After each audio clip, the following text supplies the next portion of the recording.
Hey, everybody. Welcome to another episode of Two Old Bloggers. This week, Darren and I will take the Vikings 2025 NFL schedule and we'll unpack it. And we wonder the question, did the NFL screw your Vikings in the process? Hey, who knows?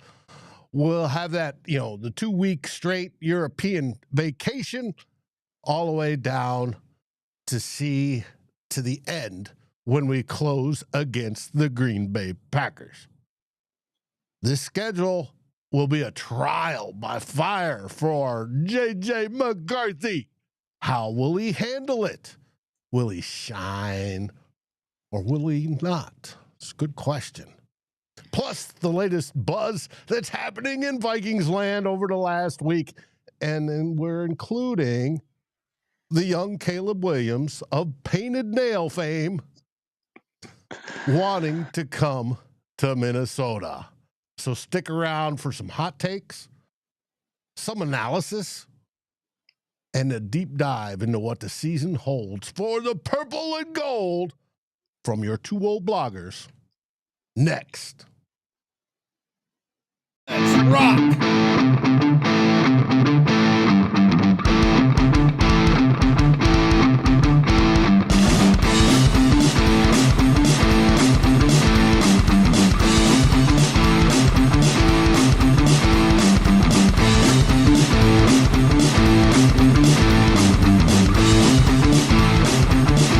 Vikings First and SKOL presents This Week in Vikingsland with Darren and Dave, your two old bloggers.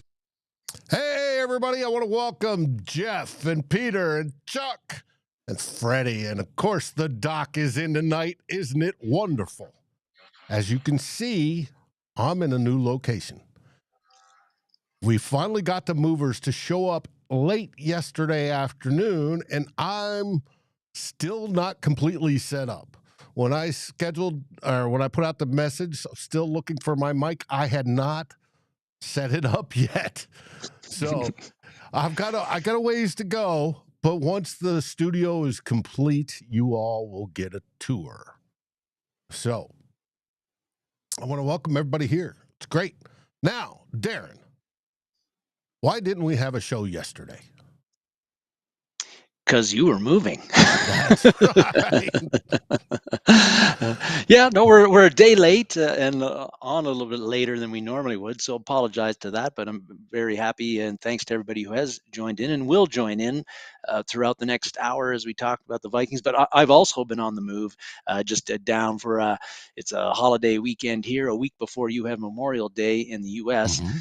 So I've just taken a week down in the province of Alberta, visiting family, my wife's family, my family by marriage. And yeah, so here, but we're getting her done. Okay. And also, if you're tuning in right now and expecting to see the beautiful blonde locks of Tyler Fornes, he's on vacation as well today. And that's why we took over his spot. So too bad, Tyler. Next time, Yeah. You snooze, you lose. Hey, it is what it is. So, hey, thanks, Doc. I've still got some more sound suppression to put up, but we will make it happen. And then decorate it. You can see the Diggs and Thielen behind me. They got to go up on the wall. So, all right. All in due time, Dave. All in due time, probably over the next month. Yeah. We're unpacking stuff and finding things damaged and all that. And it's like, I hate moving. But once we get moved in, this place is going to be sweet. And so, until then, let's start with theme 1.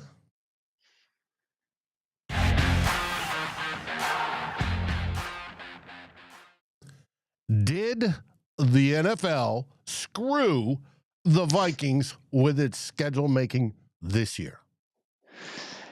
Yes.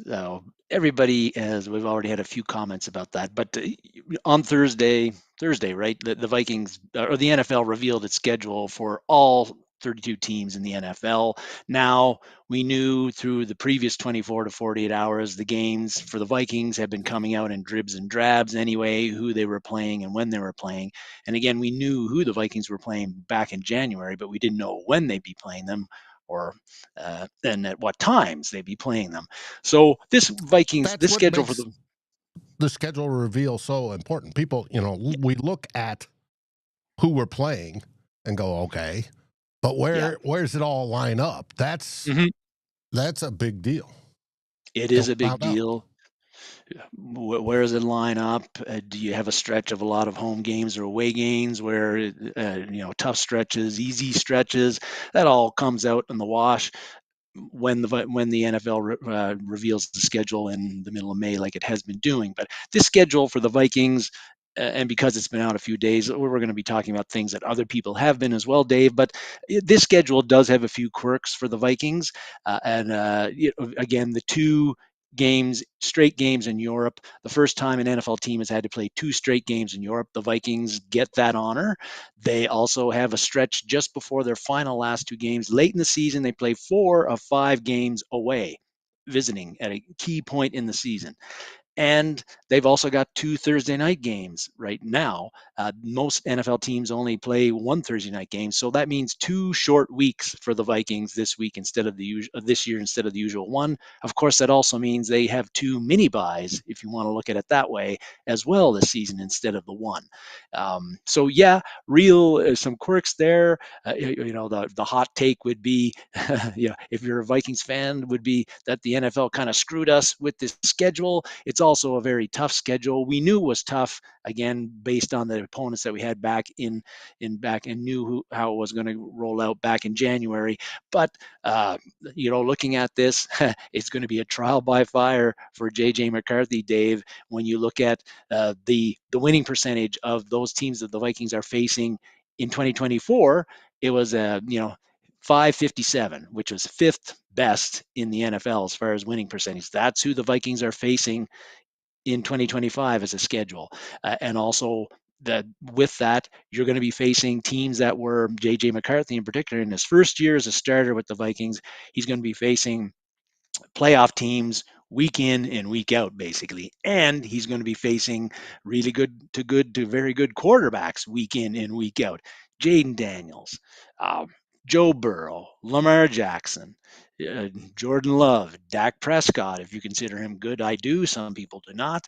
Um, Jared Goff. Yeah. Jared Goff, Aaron Rodgers, maybe if he signs with Pittsburgh, and on it goes. Which So there's gives us the opportunity to beat Aaron Rodgers twice overseas, back to back. and maybe Just to let you know. one Yeah. last time as well. But JJ McCarthy, he's going to be facing a lot of good teams in his first year as starter, and as a trial by fire, of course, he's taking over a team as a starter, that team that there's high expectations among fans and I think amongst the coaches in the front office about the Vikings in 2025. Went on a big shopping spree in free agency, filled some filled some roster holes and made some weak spots on the roster we think a lot stronger. So again, he's doing that, taking a team that was 14-3 last year and made the playoffs, and going up against all of these, looks like very good teams on paper, some very good quarterbacks, and he's going to be expected to get the Vikings to the playoffs again. But no pressure, kid. No pressure at all for this year. So really, really tough, I think, for JJ McCarthy. But I think for me, looking at this schedule, the way I look at it, Dave, is yes, it looks tough on paper. We do know that, and I've said this before in other shows, and so have you, what looks like a tough schedule on paper sometimes in May doesn't end up being that way in October, November, and December. Some of those teams just sustain big injuries that leads them to underperform, or those teams that don't just gel like they did the previous year and underperform. Maybe the Vikings would be one of those teams too. I don't know, but hope not. But the schedule as it set up right now, it might not shake out to be as tough as it looks right now, but I'm expecting that it will, based on particularly the quarterbacks that we're going to be facing. But really looking at this, Dave, it's with this schedule being as tough as it is, I think that this is good for the Vikings. I think we need to embrace it as fans and not be worried about it, because if the Vikings are as good as we think they are, they're going to win a lot of games. They should win a lot of games because very good teams beat a lot of teams.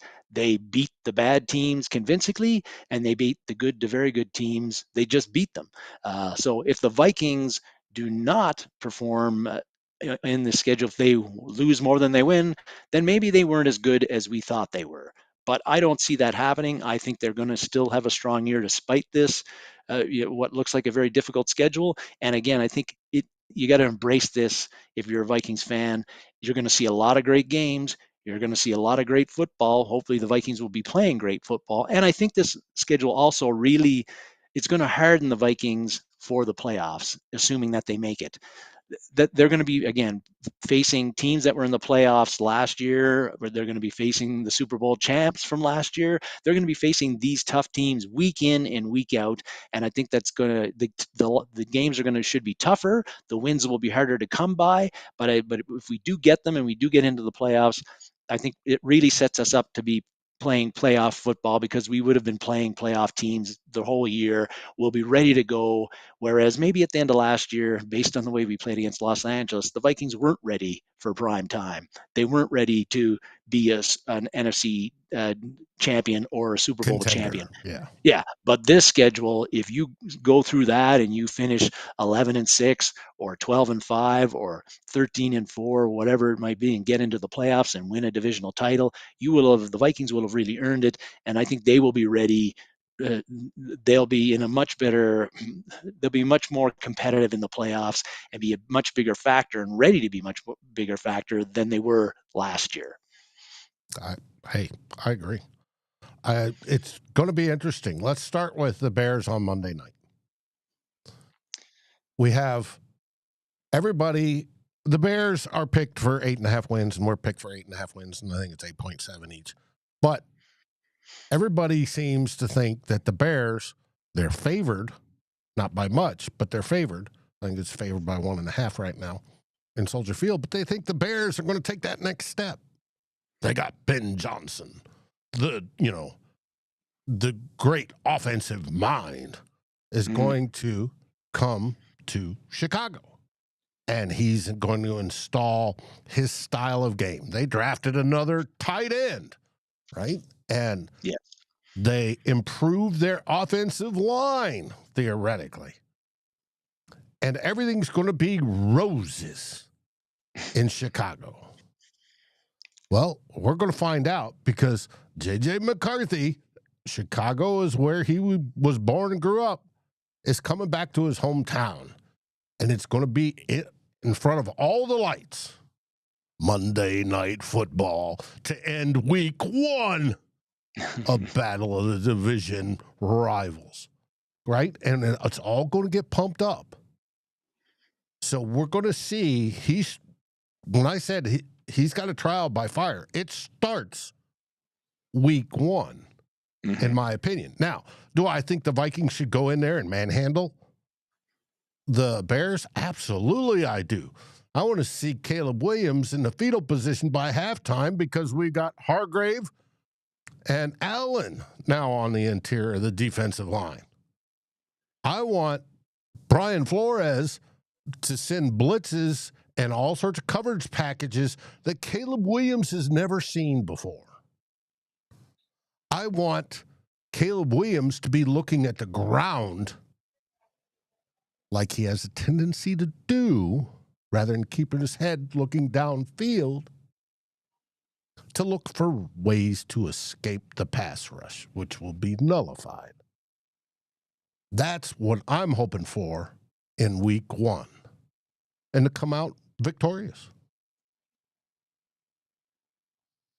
And then, on a short week, shorter-ish, we have another primetime game. Kirk Cousins will be smiling on the sideline, counting his millions, as he comes back to U.S. Bank Stadium, and the crowd will go nuts. They'll probably boo him, which is fine. He's not starting. No big deal. But the Falcons improved some. We'll see how they do against J.J. McCarthy, making his home debut in the regular season on Sunday night. Have you any thoughts on that game? Well, I think I think the Kirk Cousins coming back is the fact that he's going to be a backup unless Penix gets injured and can't play. It means it's not such a big deal for him coming back, and I don't think it's going to be a big deal uh, for Vikings fans really. I think that this is the kind of game where you got Penix, who's going to be sort of a rookie in this game because he only had I think 4 or 5 starts at the end of last year. This is a game where Brian Flores, it's the cook up the rookie quarterback special and sending various rushers at various angles and places that Penix isn't expecting and has never seen before, and rolling disguising coverages. I think that this is the kind of game that Brian Flores' defenses should thrive in, and he's going to have a lot of fun playing with Michael Penix's mind. So, I think that. I could see the post-press conference. I swore I saw Harrison Smith, in the backfield or whatever, defensive secondary, and then he was in my lap, sort of type deal. How did he do that? Yeah. So I think that the home opener with JJ McCarthy even this is a game that at least right now sitting, I feel that the Vikings should win comfortably. Mm-hmm. Okay, good. Now, Bulldog reminds us week 1 is usually by far the most unpredictable week of the season, and it is. And there's crazy, stupid stuff that happens on week 1 that don't take week 1 and go, oh, we're going to the Super Bowl. Or, oh, no, we're doomed. We're getting the number 1 pick, because it could be completely wrong during week 1. But we'll find out. And then after the Sunday night game, we have a normal nooner in week 3 against the Bengals. We get Joe Burrow, the first of those really good quarterbacks, comes to town, U.S. Bank. Him and his boys are going to be trying to outduel Justin Jefferson and Jordan Addison. Will J.J. McCarthy play into that let's get air-heavy game on that day? Or will Kevin O'Connell say, screw you, Bengals, your defense sucks. We're going to run the rock.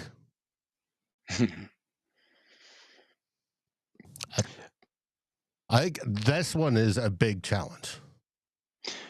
It is going to be. It's a matter of, Joe Burrow is going to get his, I assume, and so will Chase and Higgins and Chase Brown. But I think that this is the one where the Vikings, I think, in that improved or the investments they've made on the offensive line and the interior and bringing in Jordan Mason, this is where that running game can be a big friend to the Vikings defense by maybe controlling the game a bit more than we're used to, and churning out those kind of long clock killing drives that can keep Burrow off the field as much as possible while the Vikings are still scoring. That's how I would like to see it play out. I don't know if it's going to play out, but this is a game that I'm here in May. I've got a gut feeling the Vikings win this one in some way, shape, or form. Cool.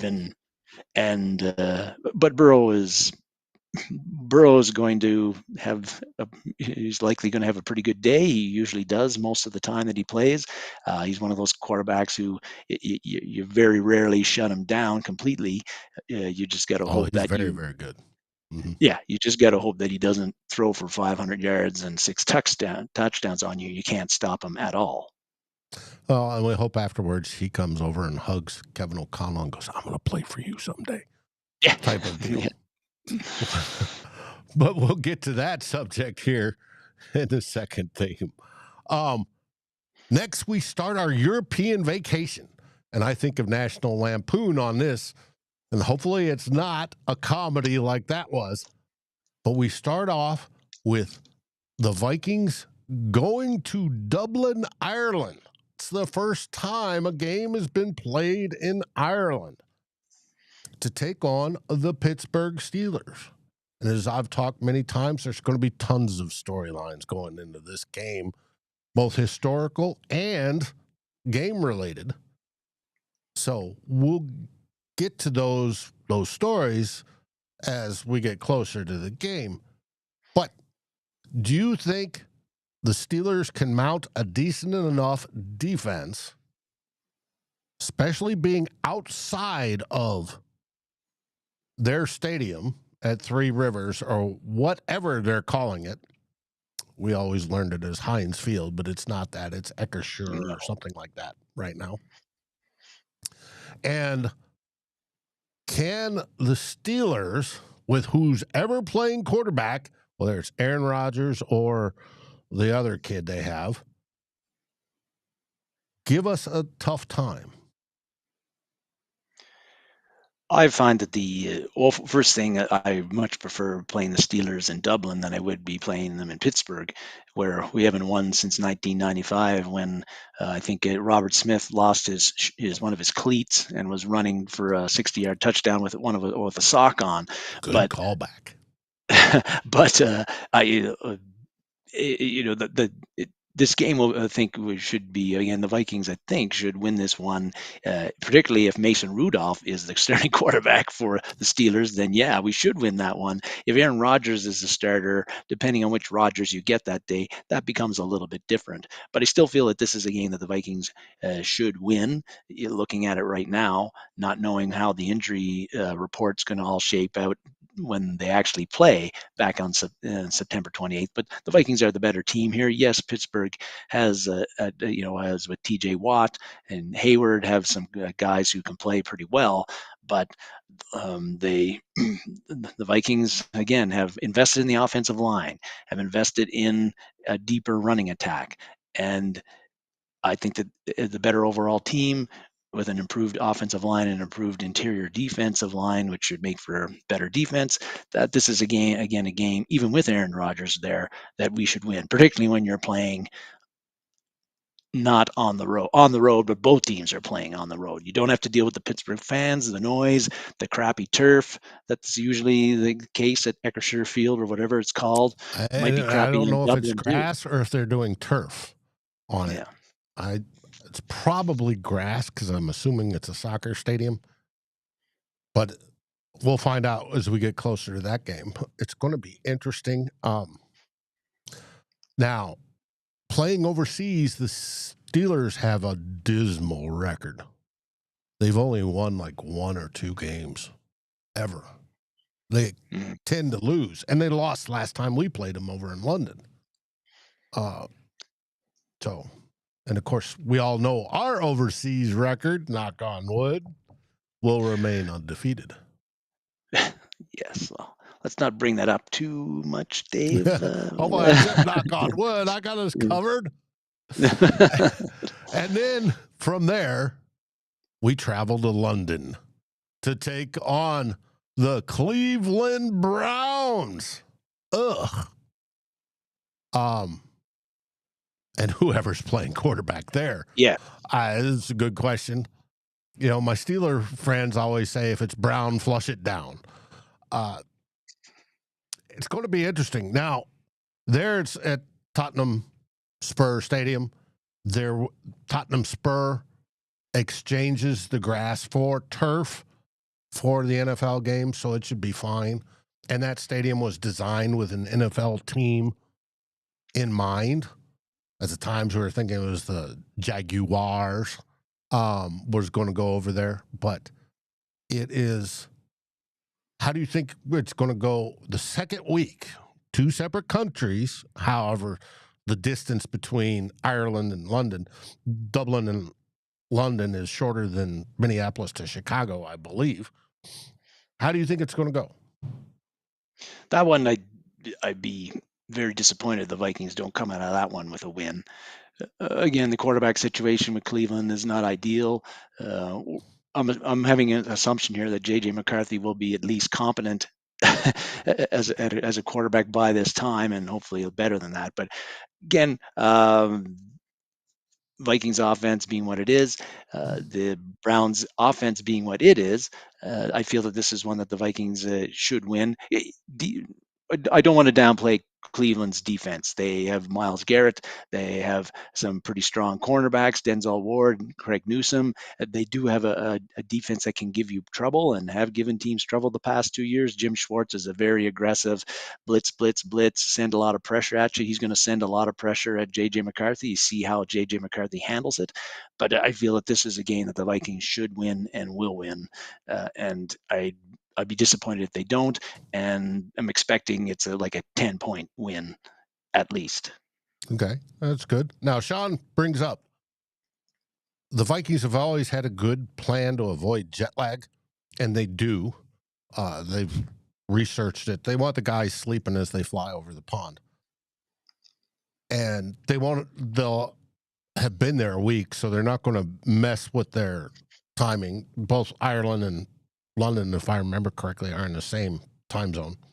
So they should be fine. Now, for this European vacation, I believe, being a logistics guy in my previous life, that they're going to fly everything over and probably set up house in the London facilities to get going, and then just hop Saturday night over to Dublin, play the game there. No, they'll go before Saturday night because they got to do all the public affairs work. But they'll hop over there, play the game.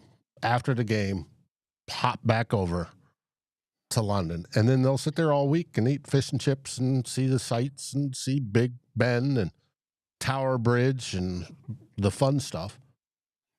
But I think the two overseas games, and it was mentioned earlier, I think it was Doc that mentioned it. The owners asked for this. The Vikings asked for this. They asked for the back-to-back games. And I don't know how it came about. The league came up to them and said, hey, we got you going to Dublin. Would you mind playing the Browns the next week in London? Nobody wants to play the Browns. Will you do it? Sort of deal. And I could see the twisting the arm and the Wilfs going, oh, heck yes, because they're trying to own Great Britain and Northern Europe. That's where they want to build up their international fan base. So I think it's a brilliant plan. We're the first team to go back to back in two different countries. The Jacksonville Jaguars went back to back in London before, but we're the first one to go in two different countries. And it's going to be interesting how this works out because the goal. They want an 18-game season. The NFL wants to expand to Europe, and expanding to Europe will take measuring over time all the different ways to go about moving teams from the States to fly games over there and then back. And this is all part of that trial. So if they set up a new division, the European division, or whatever it is, or they add 2 teams to the NFC and 2 teams to the AFC. So teams will play half their games over in Europe and half the games in the States. They will make it so, hey, we're working this out. How do I set up to go to London and then fly to Dublin? Or do I bring everything to Dublin, set up, tear it all down, bring it to London, play there? And if there is an eventual European division, do I spend 2, 3, 4 weeks there at a whack? Mm-hmm.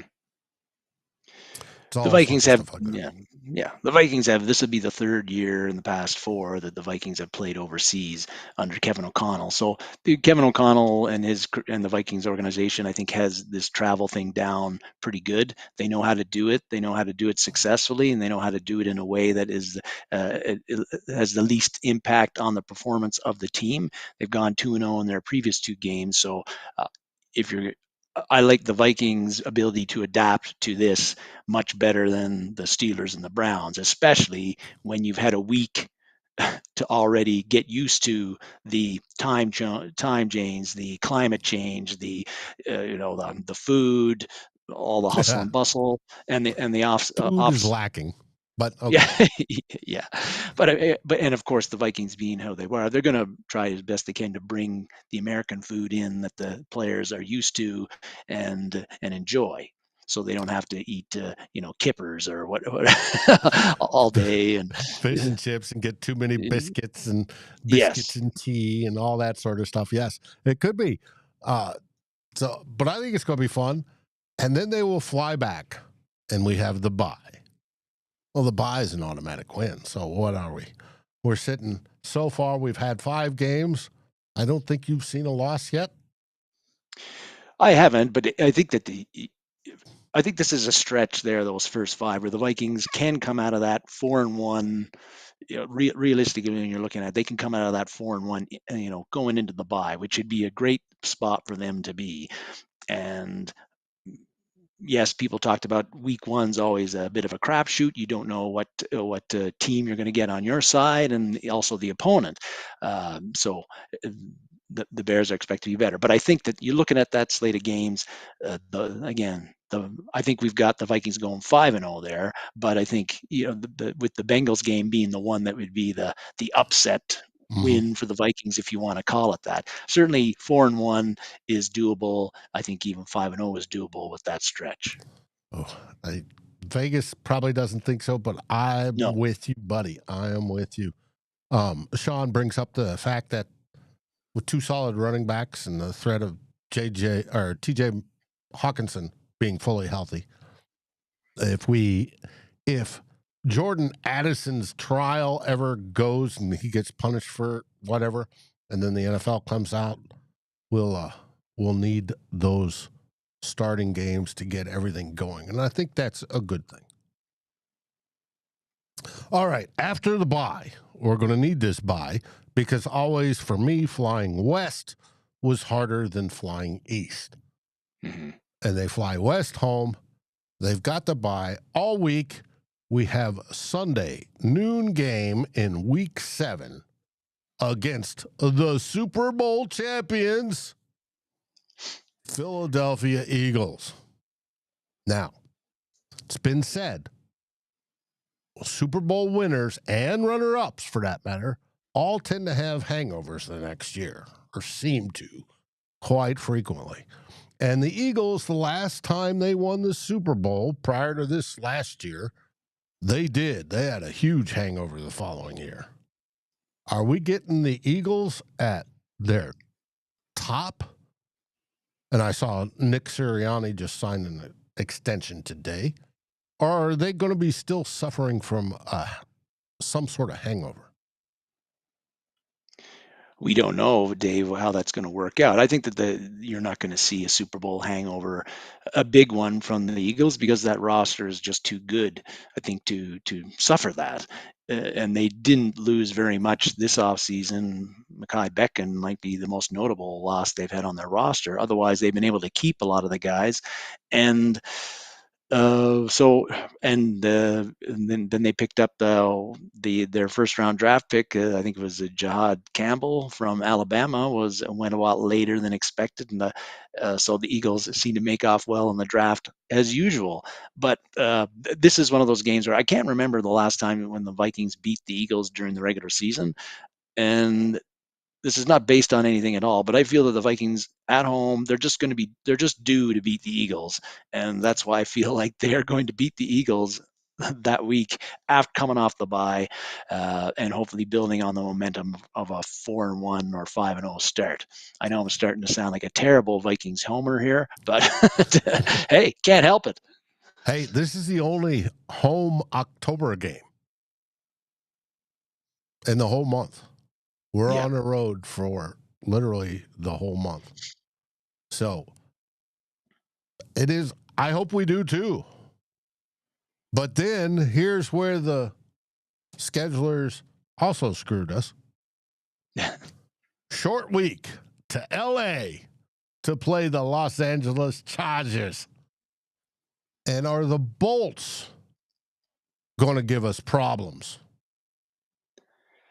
They are, because the Jim Harbaugh team plays tough. They are physical. They're nasty. They're going to run the ball even whether you try to. They don't care whether you try to how much you load up. They're going to play Jim Harbaugh style football, and I think this is a game that the Vikings are going to have a tough time winning.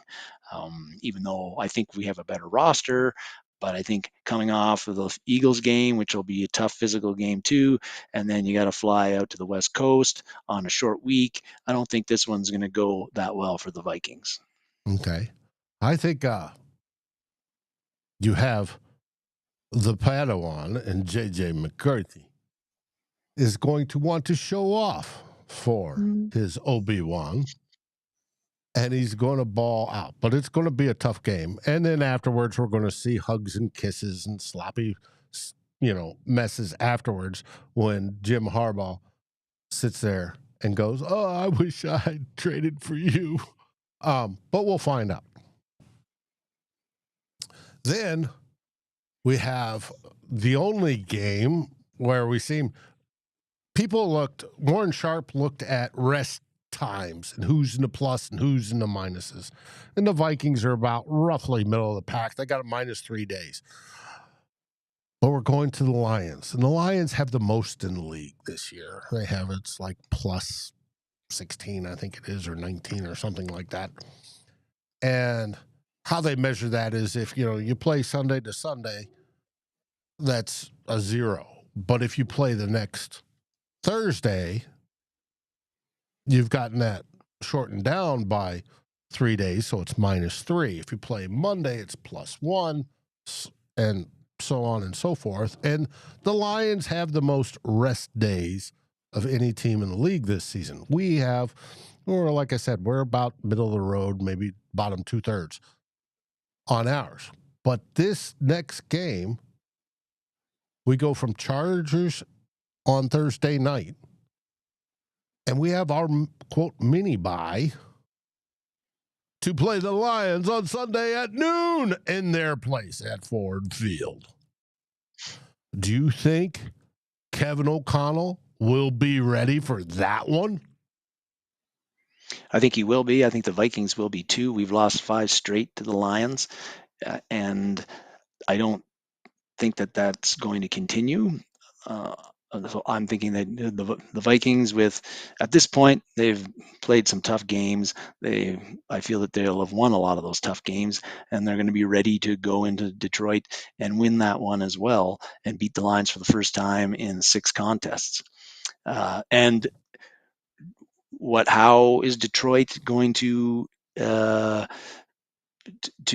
perform without Ben Johnson as their offensive coordinator, and of course the defensive coordinator as well, Aaron Glenn, who left? I think that that's going to impact the Lions all season a lot more than maybe their fans feel like. You lose 2 really good coordinators like that, it impacts your team, and I think that the new coordinators aren't going to be able to pick up and carry the Lions and improve on what Johnson and Glenn did last year and in the previous years. So I think it's going to be a little bit different, and for the Lions in 2025, even though the roster is really, really good. But I think that good coordinators can make a really good roster even better.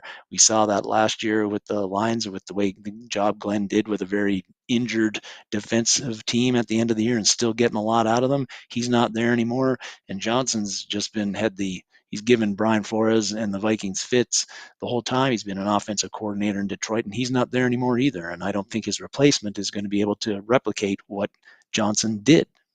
Mm-hmm. You're right. And GMAC adds that there is bound to be some fall off in Detroit because Campbell is just rah.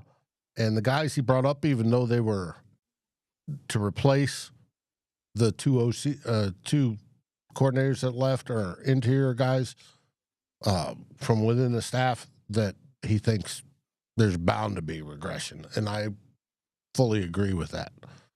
But we shall see. Hard to go 15-2. 2 years in a row or do Yeah. better than that. Just like it's tough to go 14-3 2 years in a row or do better than that. That's also the Vikings' challenges to maintain what they did last year, and it's going to be tough. And that was the first game in November. Now we're going to be busy in November. Our next game is back home noon against the purple and black of the Baltimore Ravens. And here we got another one of those very good quarterbacks that you had mentioned before. Can we shut his arm down and his legs? I think this is going to be a tough one. I feel that I'm not optimistic about this game. I think it'll be close. I think it'll be an excellent game to watch. Not thinking that I don't think. I think Flores is going to and the Vikings defense is going to be as successful as they need to be to slow Jackson down enough. And the Ravens defense is always a good unit, a strong unit, and I think they'll give JJ McCarthy some problems. So I'm seeing this one as a loss for the Vikings at home, but going to be a very good football game to watch. I see the crowd getting into it and pumped up because JJ McCarthy is the man.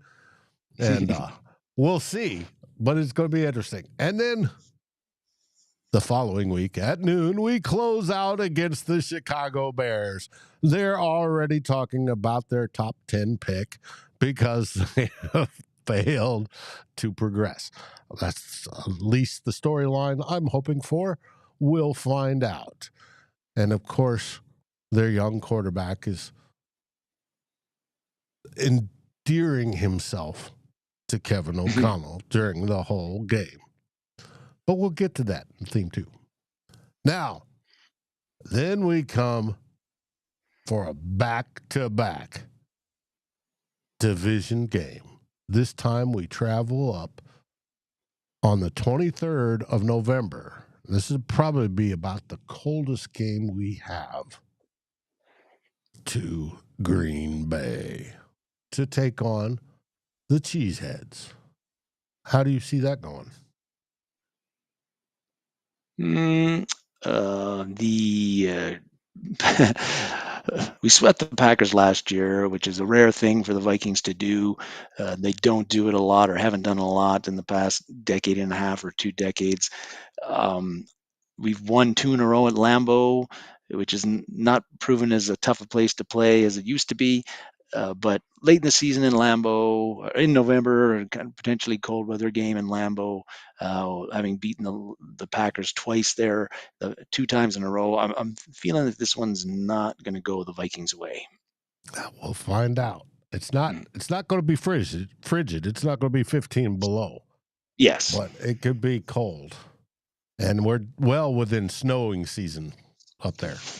And then comes the highlight game, probably the Fox afternoon game, nationwide game, because it's the Sam Darnold, quote, revenge game. Not that he's seeking a whole lot of revenge, but it is the whole story. Sam Darnold versus JJ McCarthy, who took his space on the Vikings. And who's going to come out? Who's the better quarterback as of week 13?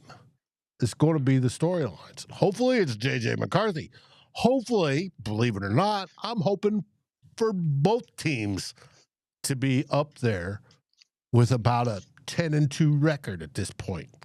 That way, it'll get all the eyeballs, and we can settle it once and for all, well, at least until the playoffs, to see where it goes. How do you think that game's going to go? Out in the cold, wet, rainy, windy Seattle. Likely it will be cold, wet, and rainy. There, November, it's probably a pretty good chance in Seattle. We're playing them roughly about the same time of year as last year, I believe, Dave. I believe we played them in late November. This one is I think the Vikings are going to win it, but it's going to be one of those things where Brian Flores knows very well how to what's the way to get into Sam Darnold's head and affect him? And that's with a lot of quarterback pressure, particularly up the middle. So I think he's going to be looking for ways to create that and get Sam running and not very comfortable in the pocket. But also the key for this is going to be how Mike Macdonald, former defensive coordinator with the Ravens, as well as with the University of Michigan, he knows J.J. McCarthy fairly well too. And he's going to be wanting to put a lot of heat on J.J. McCarthy to get him uncomfortable in the pocket. I think the quarterback that handles that the best, that's the team that's going to win it. I feel the Vikings are going to win it. Better team, and they'll be, as I said, be very, very battle tested at this point. Playing in Seattle on the road won't phase them. They did it last year, albeit with a different starting quarterback, but I think they're going to win this one. Good. All right. Then we travel home. This is our one home game in a 5-game stretch. And we play the Commies, the Washington Commanders. Another good quarterback, a young one that our quarterback, J.J. McCarthy, will always be compared with because they're in the same class.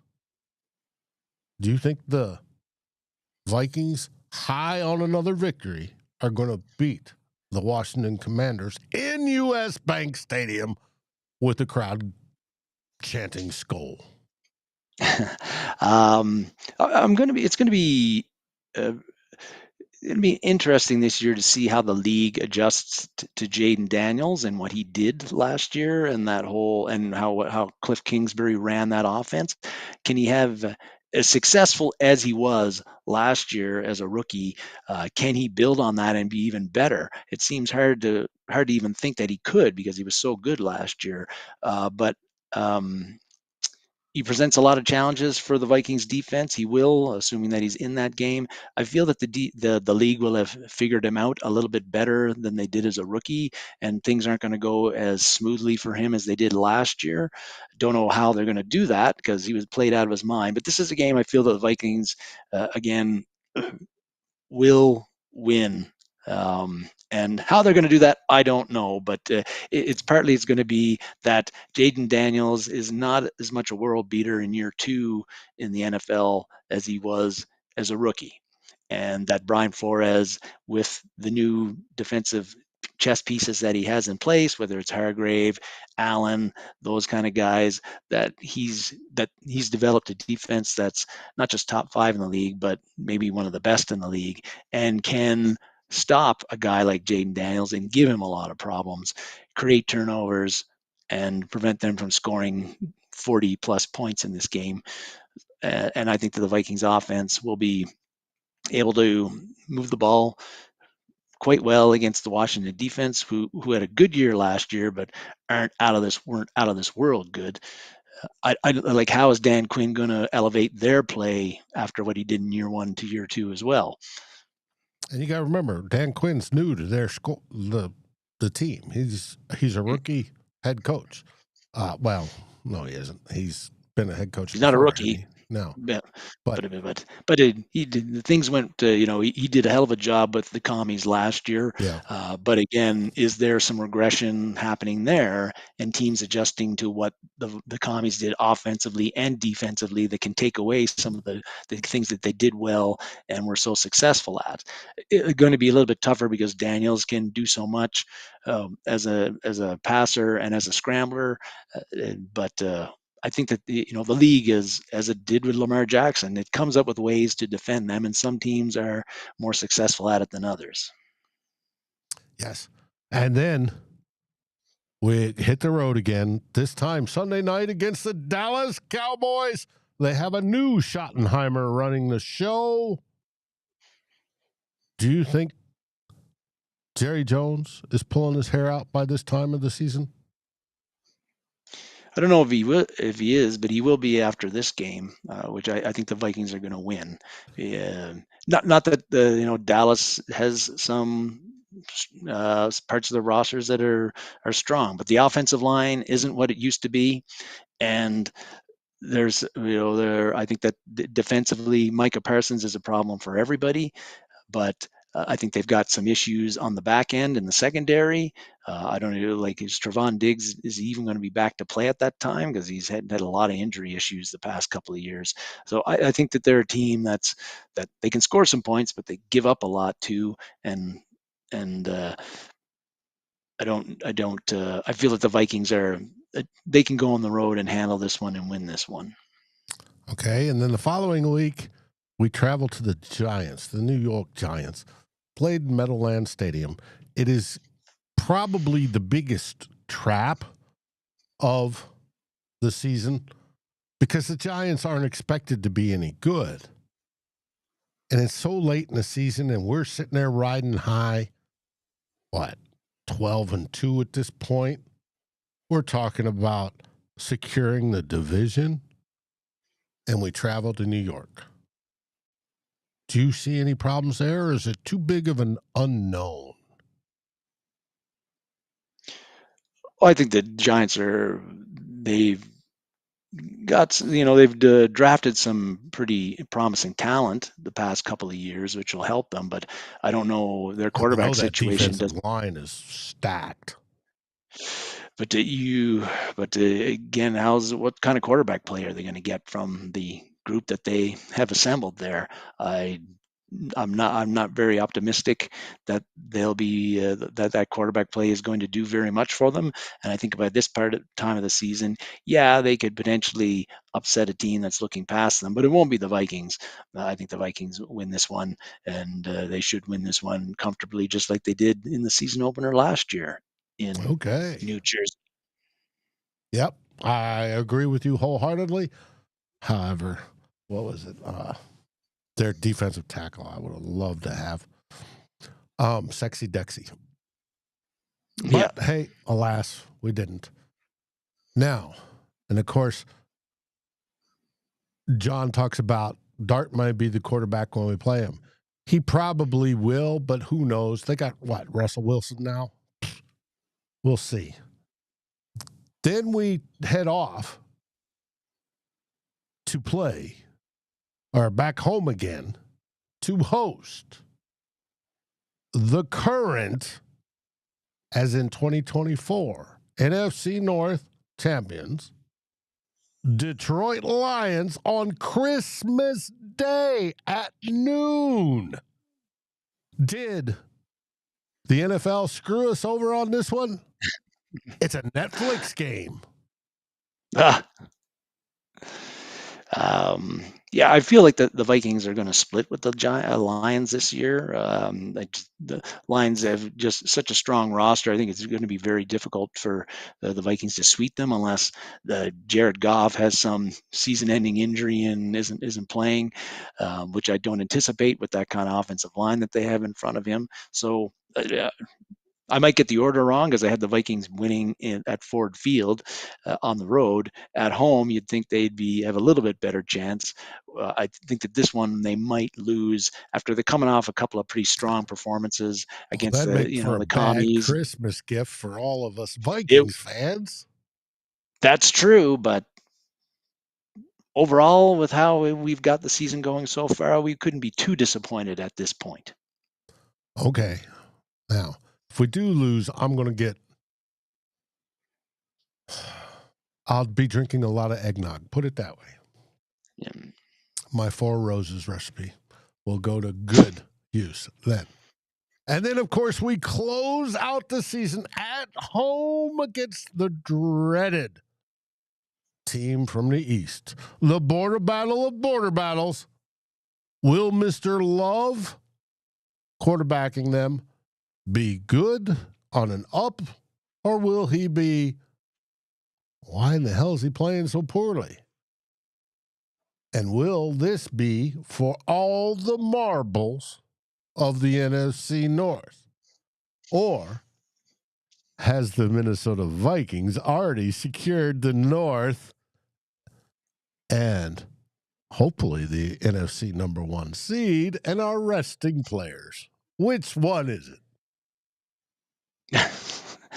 I think that this game will mean something for both teams at this point. We won't be in a position to rest anybody, but I've got us winning this one. I had us losing in Lambeau, but I don't think we're getting swept by the Packers. We've got again too strong of a team, assuming we stay relatively healthy up to this point in the season, to get swept by the Packers, who have a very good team too, which is why I think this is one of those the teams win one and lose one kind of season series this year, and we win the one at home and lose the Gotcha. one away to them. All right. Hey, folks, that's Darren and Dave's take on the 2025 schedule.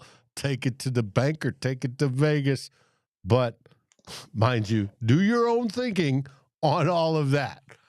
Now, on to theme 2.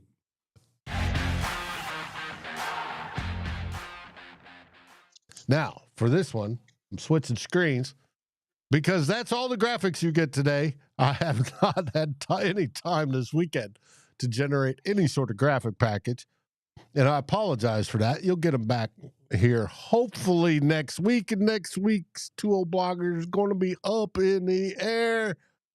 Darren's going to be, traveling on Sunday? Back to... I am. Back to Yellowknife, so can't do it on Sunday. So we gotta find a kind of day. Might be doing it on Saturday. Okay. Hey, it is what it is. Now, this one is This Week in Vikingsland. And we're going to start off with, since we have a Detroit fan, but he's just posted that we're going to take an L against the Bears in week 1. Are we really? Demond Dice? I think Demond Dice has the Lions going 17-0 next year, and the Vikings going 0-17. I think that's based on his comments. That's how it's going. With Caleb Williams coming out this week, we hear he wanted to go play for who? Well, Dave, sometimes Detroit. things are. It wasn't Chicago. It wasn't. It was Minnesota. It was. Sometimes you should keep your innermost thoughts to yourself, right, Dave? And so Caleb Williams had some interesting things to say. This broke, I think, on Wednesday of last week, as there were some excerpts coming out from a book from sports writer Seth Wickersham, a book that I'm really interested in reading about quarterbacking in America, and going from high school to the NFL. Anyway, he got access to Caleb Williams, and as I said, some interesting snippets came out of that, where Williams admitted that he did not think he could make it work with Shane Waldron, who was at that point the offensive coordinator for the Bears. And you had Carl Williams, Caleb's father, saying, "I don't want my son to go to Chicago because that's where quarterbacks go to die." Then he's speaking the truth. That is true. It's not that it wasn't true, but then what we also found out is before they have a quarterback that threw for 4,000 yards. Yeah. Oh man. But then, of course, Williams was also quoted as saying that the place he did want to go was Minnesota. We gotta find a way to get to Minnesota, and so that should make for a fairly spicy season opener in Chicago on September 8th when the Vikings play the Bears. And you know that Caleb Williams and the Bears are going to have to answer to this during any time he has media availability in training camp, OTAs, and into the exhibition season. Why did you say that? How do you feel? Are you really committed to Chicago, et cetera, et cetera, et cetera. Now, how that's going to play out on the field for Caleb Williams, well, simply put, if he plays really well next season, and plays as well as you'd expect a number 1 pick to play, and leads Chicago to multiple playoff appearances, and even better than that, well, Bears fans are going to have a pretty short memory and take that as a blip on his resume and move on. Although I'm wondering, Dave, how does Pay feel about these comments? I can tell you, Pay is pumping in by the syringe full the hopium that this is. He's taken all the positive views that, don't worry, he's going to be here. He's made all the decisions. He's made all the calls. Everything's going to be great. We've got a line to God. That's how he's doing it. And especially one of his partners that he goes with, Q, it got under his skin with Vikings and Lions. And Packers fans started laughing at the Bears after this report. And you know that Vikings fans are going to be letting Williams hear about this when the Bears come to the bank in November, and they're going to be letting him hear about the team he really wanted to play for till every time he plays at the bank from here until the end of his career. But you know, the thing that really struck me about this is that he'd hit it up with Kevin O'Connell. That was why he wanted to come to Minnesota. And this really kind of shows to me how somehow Kevin O'Connell really knows how to connect with today's players. That's the thing that I kind of took out of this. And that's a great thing because you've got a quarterback, or you have a head coach who seems to just be able to, he hit it off with Caleb Williams, he hit it off with JJ McCarthy, he hits it off with just about every player that he meets, whether the players that they used to play for the Minnesota or they play for them now. And he's built the kind of team culture that we rave about all the time, Dave, on this show, and that players rave about. And I just think that it's, I don't know how much of a difference that makes on the field, although I think it does make a positive difference. But I think that it's important that we have a coach who players want to play for and want to come here and play for if they aren't here already, instead of a coach that they want to avoid, like Shane Waldron in Chicago, and don't want to come to Minnesota because Kevin O'Connell is the head coach. I think that is an advantage for the Vikings. I think it is too, and I think it says a whole lot about Kevin O'Connell and how he is with especially quarterbacks in the whole. It's not the league, or the league treats quarterbacks poorly, and we saw that with the reporting with, Caleb going, I didn't even know how to study film. They just shoved me in a room and said, watch, which is a red flag in itself. Not only because of the incompetence of the Bears' whole coaching staff, Eberflus and down below, but of the young man. He could have made phone calls and he could have done it. But how he would have known that if he'd gone to Minnesota, he would have gotten that. And that says something about Kevin O'Connell. And T-Bass, I know Kevin O'Connell's got to get over the playoff hump. Without a doubt, he's got to get over the playoff hump this year. That's expected. If he doesn't, we'll probably chalk it up to another failure. Even if we all expect, even with J.J. McCarthy starting his first year, that we will make the playoffs, and he's got to get over the playoff hump, without a doubt. But as Six Shooter said, hey, it's a very sad situation in Chicago and for Caleb Williams, and that is just the start of it. And it's a shame. Does he have the fortitude to play NFL quarterback? That was questioned before he was drafted. Does he have the skills? Oh, yes. But we'll see. And yes, T-Bass, playoff wins counts a huge amount when it comes to coaching. Now, next topic. Next topic being draft picks. And this week, I believe it was on Wednesday, the Vikings announced that they'd signed Donovan Jackson, the first round pick, to a contract. That means all 5 Viking members of the Vikings 2025 draft class are now signed, sealed, and delivered and ready to go, which I think is great. Way earlier than last year, I believe.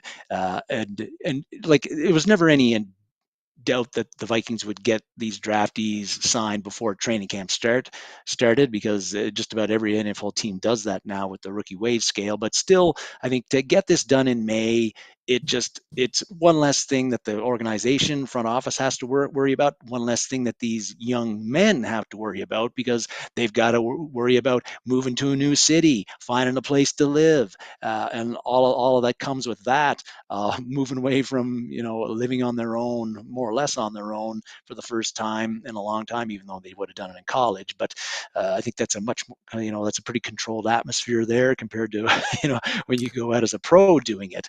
And so just something that gets, now they can just focus on football, and we know that they'll be ready to go at training camp. No, couple of days before training camp, getting guys signed, they're ready to go. They can just focus on football now.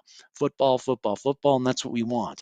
And it's really, though, and it really hasn't been since 2002 was really the last time that the Vikings, it is the last time the Vikings had a draftee who missed any regular season time with a contract holdout.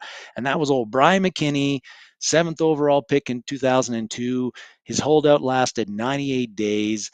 But he ended up signing a 5-year, $13.3 million contract, finally, after a 98-day holdout, which also caused him to miss 8 regular season games at that time back in 2002. But that's the last time we've had a rookie, a draft pick, miss regular season games due to a contract dispute. Sal had Bryant McKinney on her show, and he she did. explained what happened there. And his deal was, it was a certain cheap ass Red McCombs. Yeah. He said, I'll take just $1 more than the guy that signed below me. And Red was like, nope. Yeah. And that's why that lasted so long.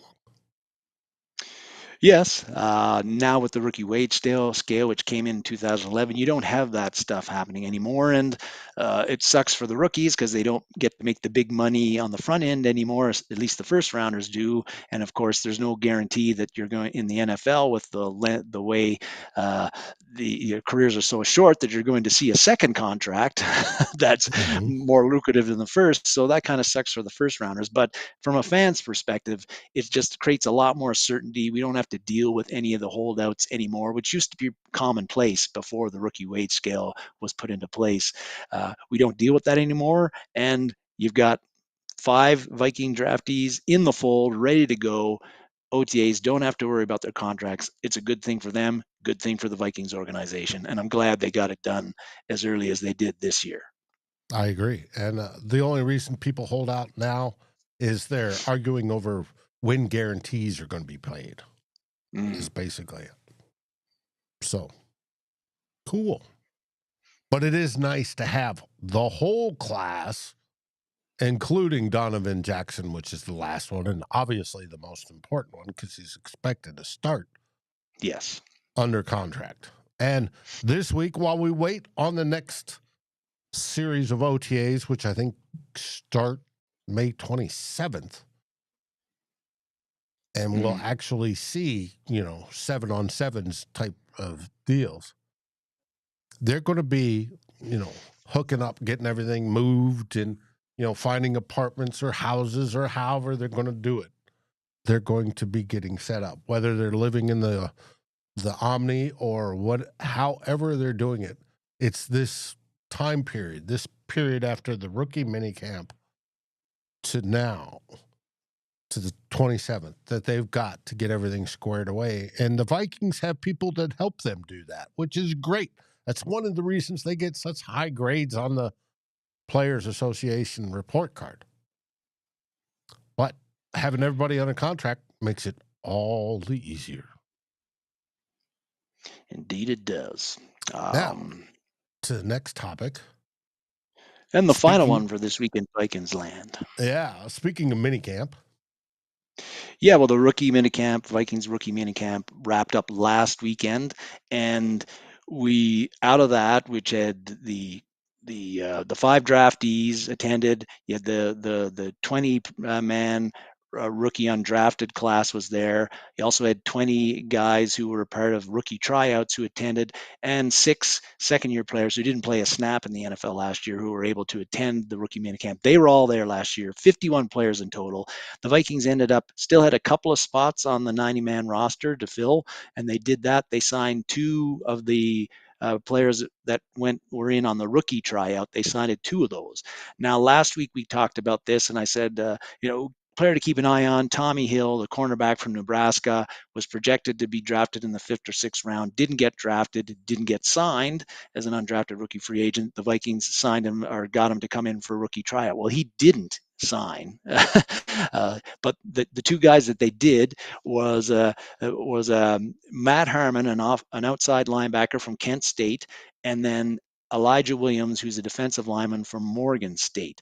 2 small school guys. They now fill out the 90 person. Actually, it's 91 because the punter from Auburn is like an Australian. He's the foreign. He's the foreign exception. addition, and they can keep him on the foreign exception. So these 2 guys are on there. Now, the rookie tryout guys are always long shots to make the team, of course, but some do make the NFL and some make quite a sizable impact. We all know Adam Thielen was one of those rookie tryout guys, and his career has turned out pretty well, still playing in Carolina. But the odds are stacked against Harmon and Williams of even making the 53. However, looking at Harmon just based off his stats, I think he's already 26 years old. He's really old. 7 years at Kent State. Didn't have eye-popping stats. I don't think he's got a shot at making the team. But Williams is interesting. 52. He playing at Morgan State. 52 tackles for loss in 4 years. 31 sacks in 4 years at Morgan State. That is just under 8 sacks a game over 4 years on an average. He had 11 last year as his senior year. That is pretty impressive for a defensive lineman, no matter what level of football you're playing at. And yes, I know that he played at Morgan State. He's playing against teams like Towson State, Howard, North Carolina Central, not Alabama, Ohio State, or Georgia. But still, those are pretty interesting stats.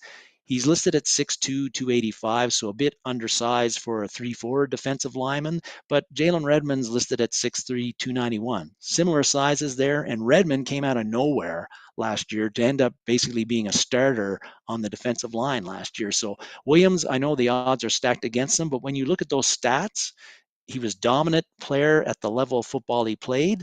He's a guy that I am going to be watching for again, one of those unknowns, those long shots that I think we got to keep an eye out and see if he flashes in OTAs, if his names get mentioned by the beat writers, and if he flashes in the exhibition, in the exhibition season, the preseason, he might at least be able to stick to the practice squad and work his way up. Just another name to keep in mind. Yeah. Oh, I'll keep my eye. Yes, First I've heard that much stuff on him, and that sounds good. It'd be good to watch. Let's see if he becomes the next Jalen Redmond. Yeah, like he's kind of, without having seen him play, he's giving me Jalen Redmond vibes. You know what I mean? Okay. Like, but we'll have to see if he flashes in the games that we get to watch, like Redmond did last year in the preseason. Right. And you saw that Jalen Redmond, by the end of the season, had earning starting spots. Yep. And, we had the whole from the Detroit Lions fan that Hargrave and Allen are washed. Well, they're not going to be playing 1,000 snaps this year because we have somebody like Jalen Redmond that's going to come in, and it's going to be an even split to keep everybody fresh and keep Mr. Jared Goff on his backside. So, hey, it is what it is. Well, folks, that's it for today. And I'm sorry I drug out that whole schedule thing a little bit long, but I enjoy talking about the schedule and the storylines, and there will be more coming. That's right, more coming.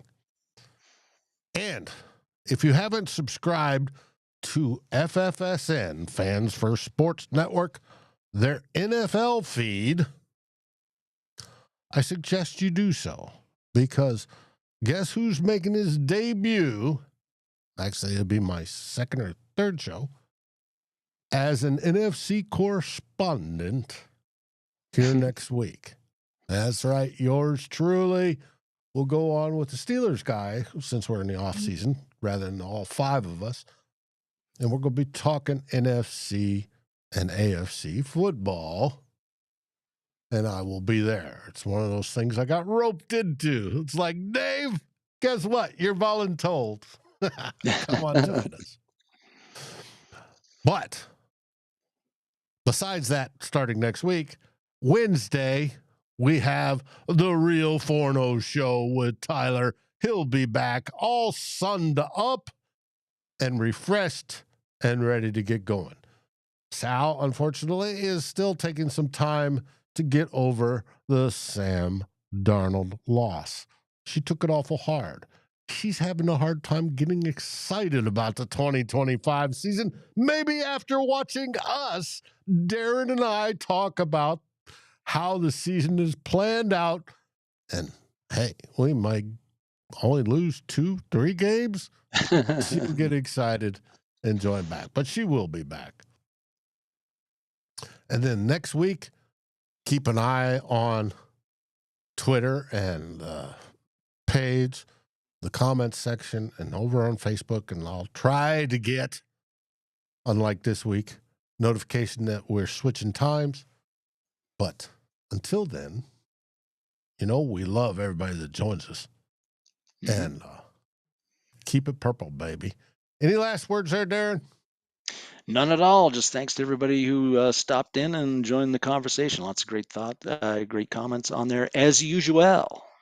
Mm-hmm. With that, we say SKOL Vikings, baby. SKOL Vikings.